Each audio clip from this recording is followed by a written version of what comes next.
I don't know what it was, just the energy that was around me. It was just incredible and something that I had never felt before. I asked my parents if we could adopt a dog, and then luckily they said yes. And then that kind of led me to find this one organization called One Planet Rescue. When I saw the colors and the music, I was like, whoa, I want to do that, and I want to give people these feelings that I had watching this movie.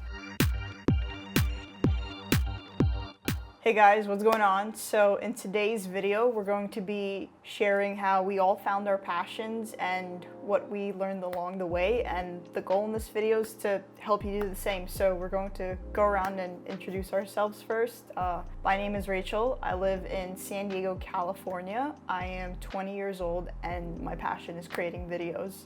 Cool. My name is Ysabel. I am 16. I'm from the Bay Area, specifically San Jose. And my passion is kind of volunteering and entrepreneurship based, but focusing on helping more animals get adopted.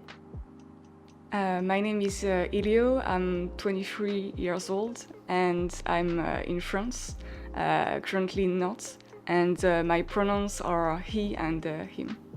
Oh, and I'm doing 2D animation. I'm sorry. I forgot about that. You're okay.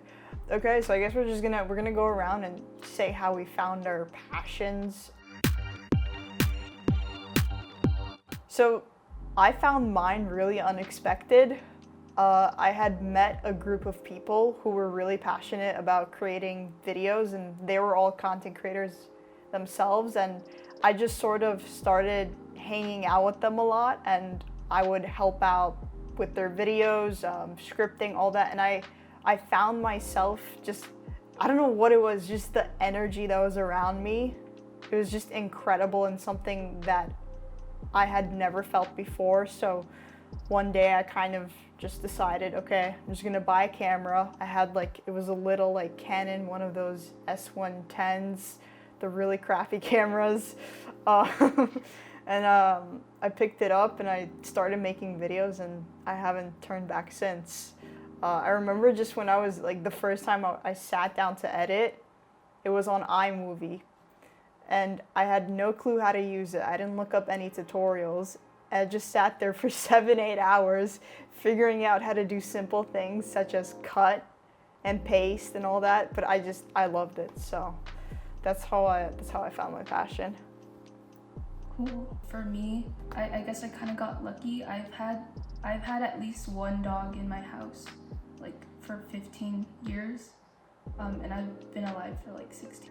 Yeah, I mean, I've had a dog since I was 1 through since I was 11 or something like that, and then my dog passed away, so there was a year in between then, and then I'm an only child, right? So I really wanted another friend, I guess, at home. So then I asked my parents if we could adopt a dog, and then luckily they said yes. And then that kind of led me to find this one organization called One Planet Rescue, and I've been volunteering for them for 7 or 8 years now. And then I've stuck to that, but I kind of want to go a bit further, so I'm trying to build a business that kind of helps streamline the adoption process. So that's where I am right now. For me, I've been drawing since I'm really a little child. It's been around me forever. My dad is not a professional artist, but he's drawing too, so he just put a pencil in my hand at 2 years old maybe, and I just kept going. I think most of the child just draw at first when they are little, but they stop over time, and for me it just stayed for all these years. And it's when I went to art school that I discovered that you could do 2D animation. Before I've heard about it, but I wasn't sure that I really wanted to do that. And it's one movie called Your Name by Makoto Shinkai that really pushed me to just do 2D animation, because when I saw the colors and the music, I was like, whoa, I want to do that, and I want to give people these feelings that I had watching this movie. I want to just be able to transmit that, and that's when I discovered that I wanted to do 2D animation, basically. Okay, the next question is, has it led to any future goals? For me, it's definitely led to future goals. It's kind of defined my path and what I want to do. I'm not exactly too sure yet what it is specifically, but I do know I want to keep creating videos because just knowing the power that story has and how it's able to change people's lives. I mean, the reason that I fell in love with it is because it changed mine originally. So I just want to give people what they're searching for, but they're unsure is there. So at the moment, I am a college student. I'm at film school, and that's really just whatever happens. I think for me, it would just to keep working on my business, which is like a mobile application, so I have to build that first. So that's my goal for now. For me, it's at the end of the day to be able to be independent with what I'm doing in 2D animation. But right now, I'm okay with working for other people, and as well being in Perspectopia helps me to just sort of do some independent work, even if it's not paid, and for now it's not paying my bills, but it's already a great step for me. So I can definitely relate to you in that. I think it's a goal to just be independent and kind of have the income, come for yourself, work for yourself, that whole idea of entrepreneurship. yeah. Okay, the next one is, what are you doing right now to achieve that goal?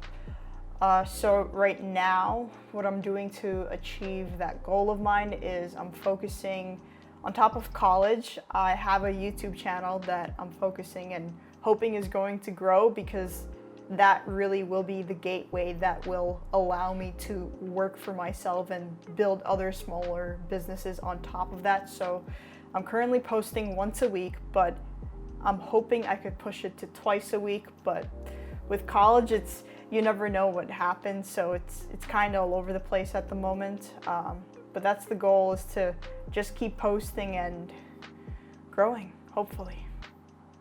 I've seen your YouTube channel. It's really good, so keep it I up. appreciate it. Thank you. I like the New York City walking tour. It's weird seeing New York so empty though. Yeah, no, it was weird. Because I grew up there, so when I went out for the first time to the city, and I think a few months after, was maybe like 5 months, when everything was just reopening, and I was like, it was like an apocalypse. You know that movie? What's that movie? It's like World Z, or Day After Tomorrow could be. Yeah, you could relate. I could relate to that one. It was weird. There's another one. It's a apocalyptic movie. I think Brad Pitt plays in it. Oh, World War Z or Z? World War Z. Z. So. Yeah. That's what it felt. That's what it felt like. Okay. Yeah. Cool. So I guess for me, I'm lucky that my high school offers an entrepreneurship class. There aren't that many people who take it. There's only like 5 other people in the class, which I guess is lucky for me. That's a great thing, because I feel like usually school gets in the way of a lot of passions. So in my case, I got lucky just because my school does offer an entrepreneurship class. Like, it's opened my eyes to like a bunch of stuff that happens behind the scenes. And also, like, I have a great relationship with the person who like founded the organization that I volunteer for. Like, I've known her for a long time now, so it definitely helps that I get a lot of different perspectives, different like experienced perspectives on things, which is great. So it's like literally a class that's dedicated to building a business. So you come up with an idea, and then like they kind of walk you through like the information that you need to find, like interviews or things like that, and then problems and marketing and like MVP pitches and all those like little details. So I guess it is like one giant big project in the end. So mine is pretty much just a mobile application. Like it's not like a physical product. So the mobile app kind of like it just streamlines the adoption process because right now it's like all over the place and like every single organization has their own website and like their own adoption forms. So like my goal is to kind of just streamline it and centralize it so more people won't get discouraged. So basically, hopefully more animals get adopted, which would be amazing.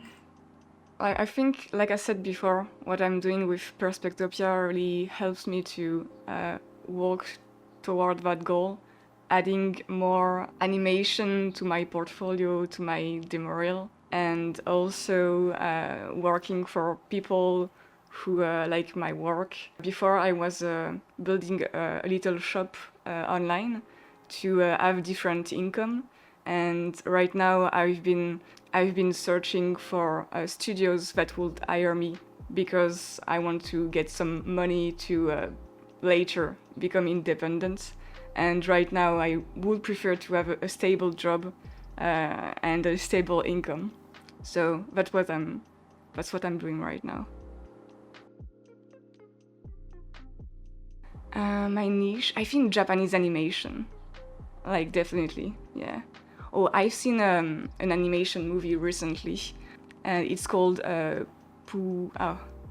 not sure of the pronunciation, but Puparia, I believe. I'm not sure. And the style that the guy is doing is like really good. It took I think 2 years or 3 years to do it, and it's just like 4 minutes of animation, and it's so great. So like my goal will be at some point to do that. For now, I'm more in a simple way of animation. I think it's motion design, yeah. I'm more in a style of motion design right now because I'm like moving the character from one part of the screen to another part thanks to the computer. And it's not directly me animating every frame. And sometimes I'm animating every frame, so drawing like 12 drawings for a second. But my goal will be to like all the time draw maybe 24 drawings every second and being able to have like a full movement and express more feelings with it. I think it will be really, really cool.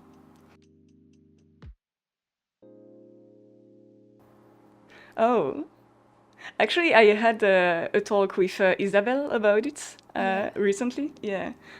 So basically, for 1 minute of animation, it can take a full month or just a day. Yeah. It just How do you not depends. lose how do you No not lose worries. motivation though? Like, Oh. because it's like so much time spent for seemingly like so little output. Mm. Kind of in terms of time. Like, Yeah. Usually it's like the deadline. It's really important to have a set deadline. Yeah. I was about to say I agree 100%. Like, I recently started doing stop motion. I got into stop motion, and it is very time consuming because, like you were saying, you need to have a couple frames per second, but I'm not even doing the full 24 frames yet, like you mentioned, and it could take up to, sometimes it takes me like 8 hours just to get a few seconds of stop animation of just paper moving. But I mean, like you said, it's passion. I always say to myself, even like when I get frustrated, I feel like at the end of the day, whether you realize it or not, you're always gonna have like a better result. Maybe not like it's not tangible, but at least emotionally, you're gonna have a better result if you actually care about the thing that you're doing. That's like the definition of passion, in my opinion. For me, I seriously get that. I'm 100% also driven by my passion, but I know that in the end of the day, if I have 1 month of animation to do, I need also to have like other things that force me to get on my desk and be like, okay, like now you need to work because in 1 month you need to give that back to someone, and you can't just work when you want. I get what you said, but I think I need something more also to push me to continue my passion. I agree with that. Something that's really helped me personally with that is just like establishing good solid habits. So typically like what my day looks like is I'll get up really early. I'll get up at 5 and by by 5:30 I'm sitting at my desk and I'm just doing I use a method called the Pomodoro Method, which is it's a time method. So the basic term of it is you study, you work for 25 minutes, you take a 5-minute break. You work for 25 minutes, you take a 5-minute break. And what that does, it ensures you don't burn out. And because of that, that's really helped me to get all my schoolwork done. So it takes me usually about 5 hours or so, 6 hours a day. And then after that, I have time to myself to create and do what I want. So I think really the driving factor there and why I'm able to do that is because I know that if I get this done, I'll be able to create content later. As opposed to if I sit on it and procrastinate, I'm not going to be able to create content later. So that really gives me that freedom. But that's just what I found has helped me. Have you guys found anything that particularly helps you? I think it's just you always need to reward yourself, right? It can't just be work. You always need something, like some mental stimulation afterwards. I have a question, Rachel. Yeah. How do you do to keep the break 5 minutes and not 10, 20 and more? That's a good question because that's something I struggled with at first. I have on my computer, I just downloaded like this app, like a Pomodoro app. They have tons of those. But in the beginning, I would hit the 5-minute break would start and I'd be on my phone. And then I would miss when the bell would ring and I would look up and I'd be like, oh, it's been like 10 minutes. I should probably get back to work. The way I found that really works well for me to get around that is I'll leave my phone in the other room and then I'll just be too lazy to stand up and get it. Okay, that's a good way to do that. Yeah. Okay. In regards to your passion, has there been a time when something didn't turn out the way you wanted it to? Well, I guess for me, it's just that like building an app is difficult. So even if I set deadlines, it's always like very hard to meet just because there might be some bugs that I run into, or there might be some improvements that I want to make that I didn't think of before. It's not that it didn't really turn out the way I wanted to, it's all just part of the process, but it's just that it's hard to set deadlines for something of like such a massive scale project. For me, there's been tons of times when things didn't turn out the way I wanted it to. I mean, the biggest thing I'd say that was a down point for me was when I started my channel, it was a gaming channel and I didn't really know that I wanted to do more things on the, just create more videos more on the filmmaking and storytelling side. And so I was making gaming videos because that's what my friends around me were creating. We were all sort of caught on this hype because it was doing so well. And I made the mistake of suddenly stopping. Like I stopped creating gaming content and then I just didn't upload for a while because I felt so lost. I was like, what do I want to do? I know I love filming, I know I love editing, but I don't know just what I want to create. So I was in that dump, I guess you could call it, for a while until the pandemic, I'd have to say. That's when when you're locked inside, like we all were, you really don't have a choice and have to face things that you don't want to face. And so I was faced with, I don't know if I would call it an insecurity, but I was faced with the fear of, if I put something else out there, my audience isn't going to like it. And everything that I have put work into, that I've built up, is just going to fall apart. So that was I'd say, the lowest point for me. I like what you said, Ewald, about not being able, sometimes messing with the settings, because for me, it's like the opposite. In animation, it's pretty, I'd say, forgiving. For example, if I mess up with the colors on my software, I can just change it really quickly. So with that, I have no issues. but sometimes it's more with the storyboard, because once you set the storyboard, you need just to keep it that way. If you change too many things, you're just gonna mess up something, because sometimes in the hurry, you're like, oh shit, I didn't do that correctly, I need to change it. And it's just that you're too much focused on your work, and you need to set things before the storyboard and just stay that way. And the biggest mistake I think I did were when I was not sure of my storyboard and changing it in the way while I was doing the animation. And usually it doesn't turn right, it's just messed up, so.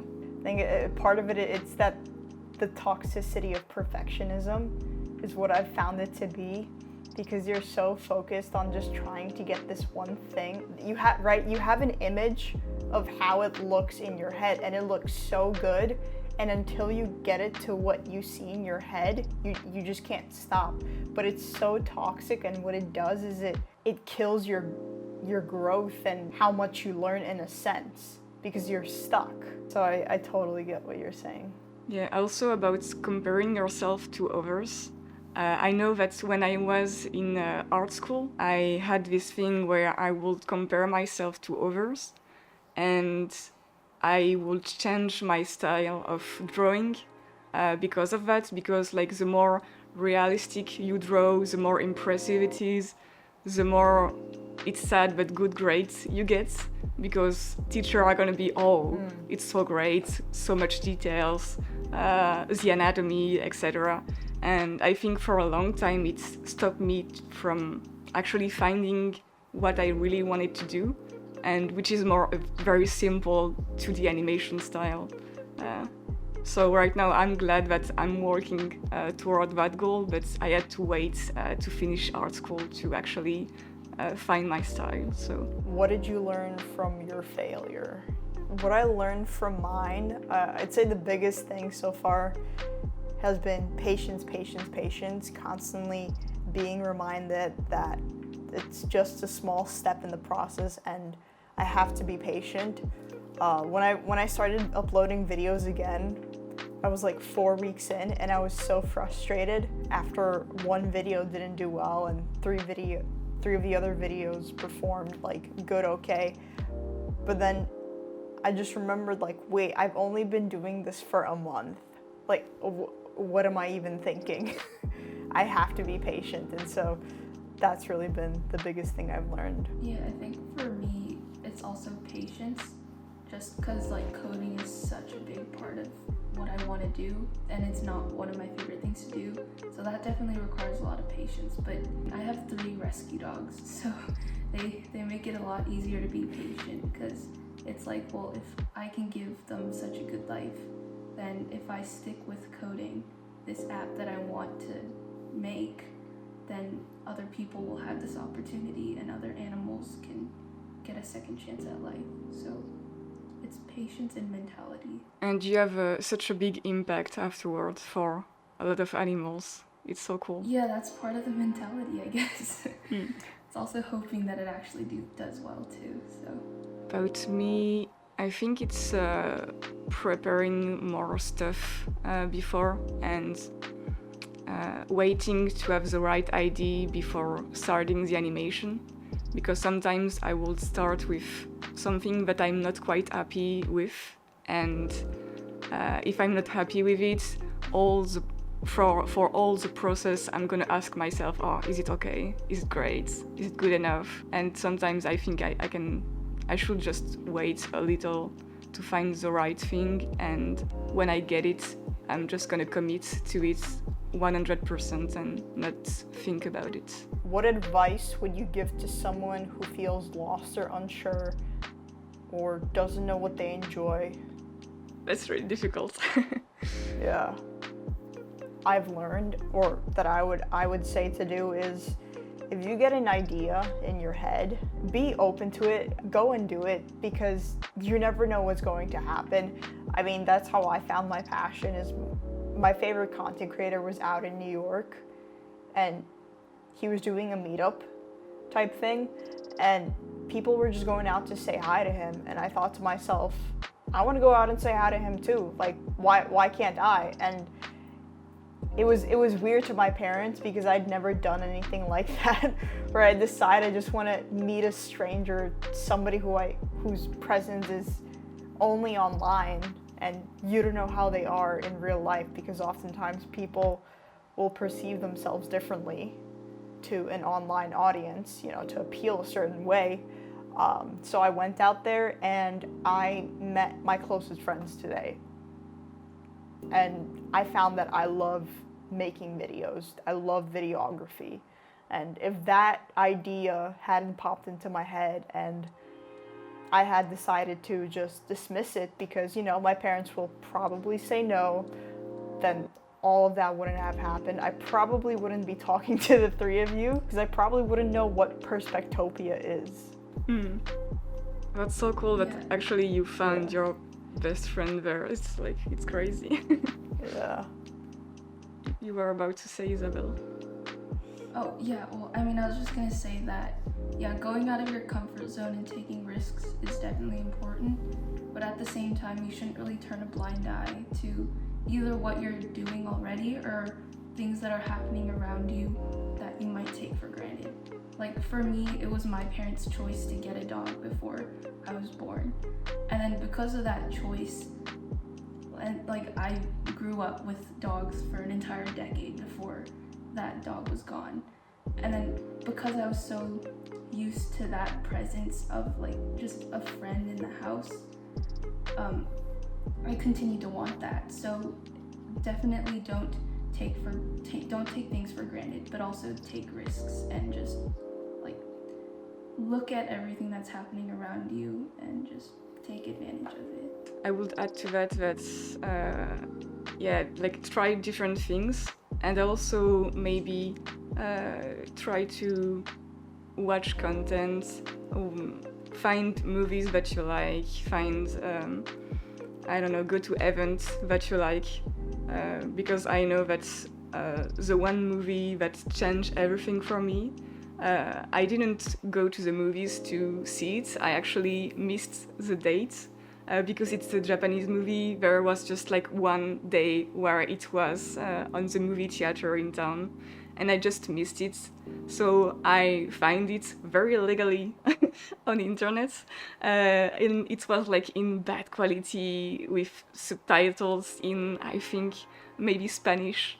So it was the worst thing to see this movie, but it still impressed me. I was still moved by it, so I'd say go see things, go see movies, go see things that inspire you to just create whatever is your passion. I think it's what you get from the world, what you get inspired by, that will help you to pursue your passion and just evolve.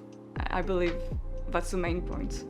I want to add to that. It's a really good point that outside influences, not just what you decide to get involved in or try out, but outside influences can really help you figure out what you want to do.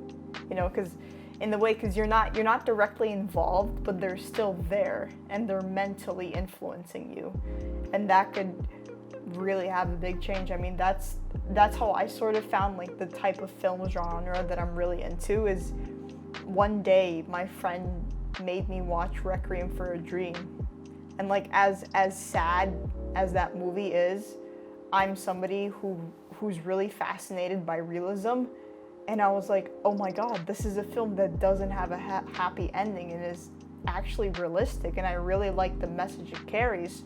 So then I started watching other psychological realist films, like Taxi Driver and whatnot, and I was like, okay, this is the genre that I love.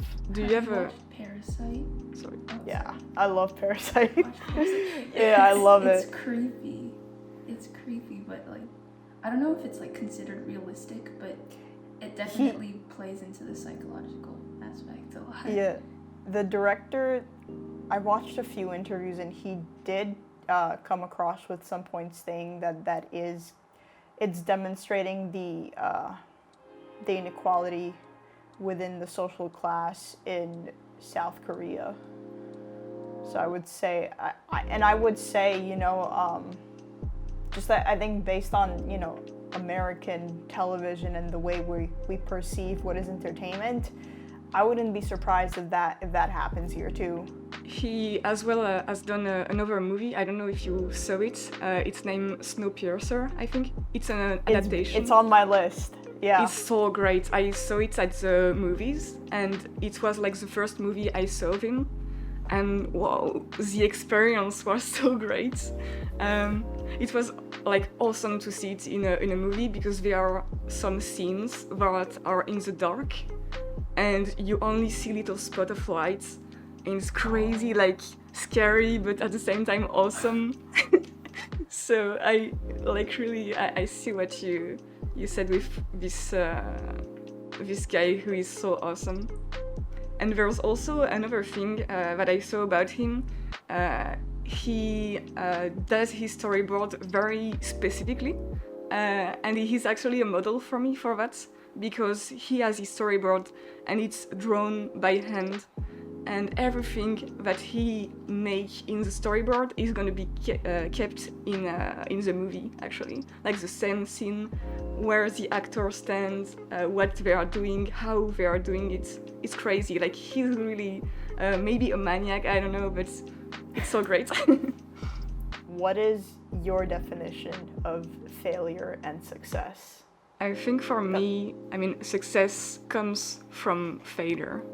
Like, you can't succeed if you don't fail at some point. So for me, failure doesn't really exist, or not in a bad way. So success are gonna be some positive things that you have accomplished, but the failure can be as well in a certain sense, because they're gonna push you to do great things afterwards. On a basis, to me, failure is if something doesn't work out or doesn't go the way I wanted it to. But that doesn't mean it's a failure, because sometimes what comes out of that is a success that you didn't think could be possible, or didn't think could happen in a different way than what you had in your head. But I really like how you said that failure is necessary, because it really is, because success does come from failure. If you fail, then you know that you did something wrong, in the sense that it doesn't work for you personally, so you know not to do that again, or you try and tackle it a bit more and see maybe what buttons you could push and turn to change the outcome of that. Yeah, I like what all of you guys said about failure. So I guess I'll just address the success part more. So I think there's like a difference between success and then like slightly different successful. At least for society, successful is like quantifiable, like usually in terms of money, and it's tangible. But success doesn't necessarily have to be tangible. For me, as long as it like puts a smile on my face, it's fine. It's great. Like little steps, baby steps, right? Like, it's harder to build something than to destroy it, so. Do you think that you can fail even if there's a big success with money, for example? Yeah, like if you're irresponsible with the money, I guess. Okay. I think that's like the most obvious part. But I guess at the same time, if you spend all your time trying to make money and you end up being like a multimillionaire, that's great. But then if you like literally spend all your time at work doing something just to try to make money, I don't know if I personally would consider that a success, because you're not trying other things and you're not building new relationships. Yeah, I think, money won't solve your problems. The way I see it is like, let's say you make a bunch of money. If you still feel, I said Phil, I meant if you still feel unfulfilled and you don't know what makes you happy, you don't know what, drives you to want to get up every day and live your life, but you have money, you're not going to be happy. And I think this is sort of sidetracked, but I think it's good advice is when you're focusing on building something, whether that be a business or, you know, growing a YouTube channel or just trying to create something new in the world, if you focus on the money too much, you're going to lose track of your original goal. And I guess to generalize that a bit is don't cut everything else out of your life, right? Like, I'm sure we all have multiple passions. Like, it's not usually just one. We usually have like one big one and then maybe one smaller one, right? So don't just cut everything out. Yeah, I agree. Moderation is really key, and I've definitely found that balance in my life, I have to say, but it took like years of trial and error. I think I'm still searching for that balance. Sometimes I'm too focused on like making money and being worried about the future, and sometimes I'm too focused on being with friends. So I still need to adjust that, I think. Do you have any advice to find that balance actually? Huh. Discipline is definitely one, because you can't do without discipline. It Okay. sounds, yeah, it might sound a bit counterintuitive, but like you also need to set aside some time to do other things as well. And I guess that's where the discipline aspect comes into play. Yeah, I have to agree. Self-discipline is probably the biggest thing, and it's something a lot of people might not realize, but it really can make a difference. And just self-disciplining yourself to establish all these like good habits, because what usually happens if you have one good habit going, that's going to start to naturally flow into other areas of your life, and with more practice, before you know it, you'll find it easier to start balancing out your schedule and what you want to do. I think another big thing is really, if you have a lot in your head, journaling is really good. It just helps out a lot. Something that I started doing recently, and I've already noticed a big difference, is journaling every morning as soon as I wake up, right before I study. That way I can flush out any toxins, in a sense, any thoughts that are still running in my mind from the day before, and it allows me to have clarity for the rest of the day. So really just writing down what it is you want to specifically do is really going to help out. Yeah, the phone part, it's at the contrary, it helped me to sometimes write some ideas in my phone, because I know that before, when I was not doing it, I was just not typing the ideas, and having something very quick to grab and go into the notes and just write everything. It helps me, so. It's funny you mentioned that, because I used to be, as a person, I was stubborn about switching over to the page, because I was like, I have so many thoughts, typing it out is going to be way easier. And then one day I just said to myself, okay, I'm just going to start writing, and I've never gone back. Just, there's like, it's a bit weird to say, but it's like you get this sort of relationship or connection between you and the pen and the paper, and things just flow. I mean, like, this is my journal. I guess I could share one entry, but I didn't have much to say that day, except for today's a good day to get shit done. I didn't expect that. But yeah, but it's just random things at times, so. Okay. Yeah, it's not a very... Give it a try. It's not a strict way to do a journal that way. It's cool. No, yeah, I think that's an assumption a lot of people get in their heads, because the way they often see journaling portrayed on social media is so specific, and you have to write out an entire page, and it has to be all these deep thoughts of yours, but it just does. It's whatever flows to mind first. That's a good way. I will try to do that. Yeah, that can be a great experience. Thank you. Keep us updated, yeah. Okay, I will. What are your goals for Perspectopia, for this channel? For me, for Perspectopia, it's to do 2D animation to help everyone, like work on the video, like take part of it, but also being able to do 2D animation for like everyone that needs it for their video. It can be cool. and also maybe at some point update the intro, make an outro, because right now we don't have an outro, so that can be cool. Yeah, I mean that animation you did, by the way, it was incredible. I just Thank you. oh my god, it really, like, you know, I look at that and I see Perspectopia. Like, you really encompassed the idea of Perspectopia within that animation.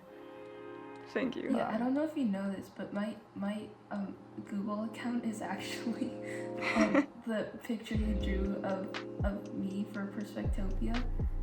Okay. It's a fun fact. I thought you should know. That's cool. So, yeah.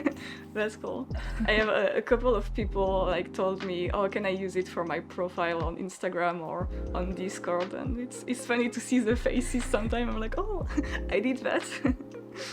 For the intro, it's like what everyone said in the beginning, that we needed something that will show our diversity. And then Shika, someone in the Discord, said, oh, there's like this Naruto animation. And there was like, I don't know, Sasuke, Sakura appearing in the screen being like, ta, ta, ta. And I was like, oh. I love that. Yeah. So actually that thing for Perspectopia will be so cool. And I just dive into it. Side note, I just have to say, I feel like Naruto taught me a lot more about life Yeah. than than other parts of my life. I agree so like much. Society itself. And yeah, for me, my goal with Perspectopia is, I mean, the biggest thing is I'm a storyteller, so I'm constantly trying to tell the best and unique stories. And so for me is really making sure that Perspectopia is able to put its voice out there and convey itself in the right way. Just making sure the storytelling is solid. We bring something unique to the table, something fresh. I think for me, it's just positively impacting at least one person. That's really nice. That's all that matter, like in the end of the day. I think it's, I don't know, I can't talk for all of you guys, but I think it's a main goal that we have, to share something.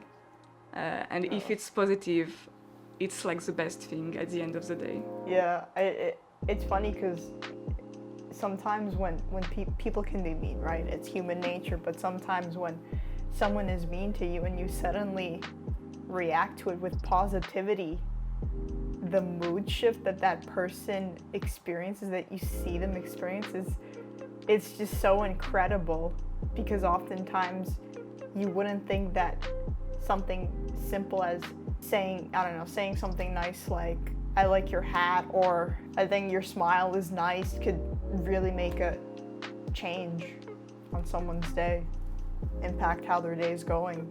I just find that to be so incredible. I agree. There's like so many times where someone is mad at you and you're like, just, okay. And they're like, you can see that on their faces, like, so there's no issue, there's no problem. And you're like, no, okay. It's so funny. And I think it's something that we definitely need now more than ever in this world. So I'm just really excited to see what we'll be able to do with Perspectopia. Yeah, me too. I think that was the last thing. Yeah.